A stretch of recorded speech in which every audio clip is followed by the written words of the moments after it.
We provide you the platform to turn your dreams into reality. Give wings to your aspirations with KR Mangalam University. नमस्कार, स्वागत है आपका news nation के digital platform में और मैं हूं आपके साथ एबोनिता मलिक। चलिए इस वीडियो की शुरुआत कर लेते हैं। क्या वोटर लिस्ट की आड़ में पश्चिम बंगाल को निशाना बनाया जा रहा है? सवाल गंभीर है और आरोप भी। जब एक सांसद सीधे चुनाव आयोग और केंद्र पर सवाल उठाए तो मामला सिर्फ चुनाव ही नहीं बल्कि लोकतंत्र बन जाता है। तृणमूल कांग्रेस की सांसद सागरिका घोष ने एक न्यूज चैनल से बात करते हुए एक बड़ा बयान दे दिया है। उन्होंने कहा है कि बिहार में चल रही वोटर लिस्ट की स्पेशल इंटेंसिव रिवीजन प्रक्रिया से ये सिर्फ तकनीकी अभ्यास नहीं है बल्कि ये एक साजिश है जिसका असली निशाना पश्चिम बंगाल है। सागरिका घोष ने कहा है कि हम इस प्रक्रिया का हर तरह से विरोध करते हैं। ये प्रक्रिया सिर्फ समावेशी नहीं बल्कि बाहर निकालने वाली कवायद है। लोगों को नागरिकता साबित करने पर मजबूर किया जा रहा है, जबकि चुनाव आयोग का काम सिर्फ वोटर लिस्ट को दुरुस्त करना है, न कि ये तय करना कि कौन नागरिक है और कौन नहीं। सागरिका घोष ने आरोप लगाया है कि ये प्रक्रिया बंगाल को निशाना बनाने के लिए शुरू की गई है, हालांकि इसे बिहार में लागू किया गया है। उनके मुताबिक बीजेपी पश्चिम बंगाल में 2021 और 2024 के चुनाव हार चुकी है और अब ये एक सोची समझी साजिश है ताकि लाखों मतदाताओं को वोट डालने से रोका जा सके। सागरिका घोष ने यह भी सवाल उठाया है कि आधार कार्ड को 1 दशक तक अनिवार्य बताने वाला चुनाव आयोग अब कह रहा है कि आधार कार्ड नागरिकता का प्रमाण नहीं है।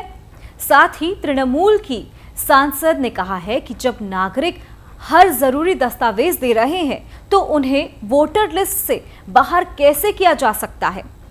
साथ ही उन्होंने इसे संविधान की मूल आत्मा के खिलाफ भी बताया है और कहा है कि ये गरीबों के वोट छीनने की कोशिश की जा रही है।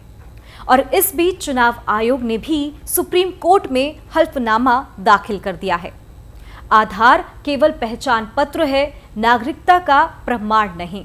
आयोग का दावा है कि बिहार में इस प्रक्रिया से अब तक 52 लाख मृत और स्थानांतरित मतदाताओं को हटाया गया है और 1 अगस्त को ड्राफ्ट वोटर लिस्ट प्रकाशित की जाएगी। तो वहीं पश्चिम बंगाल की मुख्यमंत्री ममता बनर्जी ने भी इस पर सख्त ऐतराज जताया है और साफ कह दिया है कि राज्य में ऐसी कोई प्रक्रिया लागू नहीं होने दी जाएगी।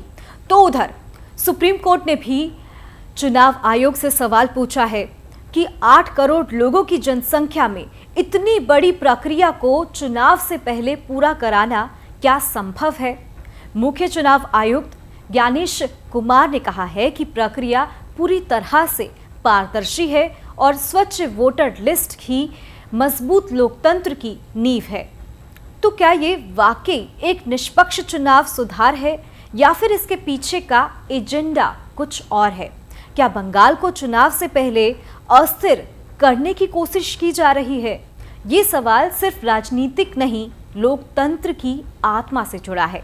क्या आप मानते हैं कि ये वोटर रिवीजन प्रक्रिया पारदर्शी है या इसके पीछे का एजेंडा गरीबों और सीमांत समुदायों को निशाना बनाना है? हमें कमेंट कर जरूर बताएं। फिलहाल के लिए हमारी इस खास पेशकश में इतना ही। देश और दुनिया की तमाम खबरों के लिए देखते रहिए न्यूज नेशन। जहां भक्ति है हर शब्द में, कथाओं में छुपे हैं दिव्य रहस्य और ज्योतिष देता है जीवन को दिशा। धर्म से जुड़ी हर बातों को जानने के लिए हमारे चैनल स्तुति को सब्सक्राइब करें। चैनल पर जाने के लिए इस लिंक पर क्लिक करें।